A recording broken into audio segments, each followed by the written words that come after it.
안녕하세요. 인공지능이란 무엇인가에 대하여 소개해드릴 200907 김시훈입니다. 그러면 이제 발표를 한번 시작해 보도록 하겠습니다. 저희는 먼저 인공지능이란 무엇인가에 대하여 소개를 드릴 것입니다. 대표적으로 약인공지능과 강인공지능을 예로 들며 설명을 드릴 예정입니다. 그 이후에는 알파고로 보는 인공지능을 설명해 드리고 2020년 인공지능 주요 이슈, 인공지능에 대한 태도에 대하여 설명을 드리고 발표를 마치도록 하겠습니다. 그러면 본격적인 발표를 시작해 보도록 하겠습니다. 인공지능을 크게 나눠보자면 강인공지능과 약인공지능으로 분류할 수 있습니다. 먼저 약한 인공지능인 약인공지능에 대하여 설명을 드리도록 하겠습니다. 약인공지능은 사진에서 물체를 찾거나 소리를 듣고 상황을 파악하게 만드는 것 같이 인간은 쉽게 해결할 수 있으나 컴퓨터로 처리하기에는 어려웠던 문제를 컴퓨터로 수행하게 만드는 데 중점을 두고 있는 인공지능입니다. 한참 막연한 인공지능을 목표로 하기보다는 더 현실적으로 실용적인 목표를 가지고 개발되고 있는 인공지능이라고 할 수 있으며 현재 개발되고 있는 인공지능이 대다수가 약인공지능이라고 합니다.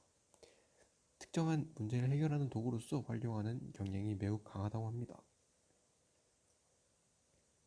하지만 지금까지 인공지능으로 개발된 물건들은 미리 정의된 규칙이나 복잡한 알고리즘, 방대한 데이터를 토대로 비교적 지능적으로 보이는 행동이나 결정을 할 수 있게끔 구현한 수준에 불과하며 제한된 범위에서만 문제를 해결할 수 있고 마음을 가지고 볼 수 있다고도 힘듭니다. 현재는 입력과 시간에 따라 더 나은 출력을 내는 학습이 구현되면서 제한적인 분야에서 인간을 능가하거나 유사한 성능을 보이는 프로그램이 속속 등장했다지만 이것도 결국은 인간의 학습 능력이 일부를 구현해낸 것에 불과하며 인간의 지능은 구현해내지 못하였습니다. 다음으로 강인공지능에 대해 설명해 드리도록 하겠습니다. 강인공지능은 인간의 지성을 컴퓨터 정보 처리 능력으로 구현한 시스템으로 인간의 지성을 구현해낸 인공지능입니다. 당연히 현재로서는 개발이 되지 않는 상태고 현재로서는 어떻게 개발될지도 조차 막연하다고 합니다. 당연히 아예 하나의 인간이라고 보아도 무방할 수준의 지적 능력을 가지고 있다는 의미를 가지게 되는데요. 이 때문에 현재 논란이 되고 있는 터미네이터 등의 영화에서 나오는 문제들은 대부분 강인공지능에서 비롯되고 있습니다. 다음으로 알파고의 발전에 대해 소개해드리도록 하겠습니다. 알파고의 발전은 2015년에 알파고 판, 2016년에 알파고 리, 2017년 초반에 알파고 마스터, 2017년 후반에 알파고 제로, 2018년에 알파 제로의 순서대로 발전이 되었습니다. 여기 중에서 먼저 알파고 리와 알파 제로에 대해서 알아보도록 하겠습니다. 알파고 리는 이세돌 9단을 상대로 바둑을 4대1로 승리해요. 굉장히 유명해졌죠.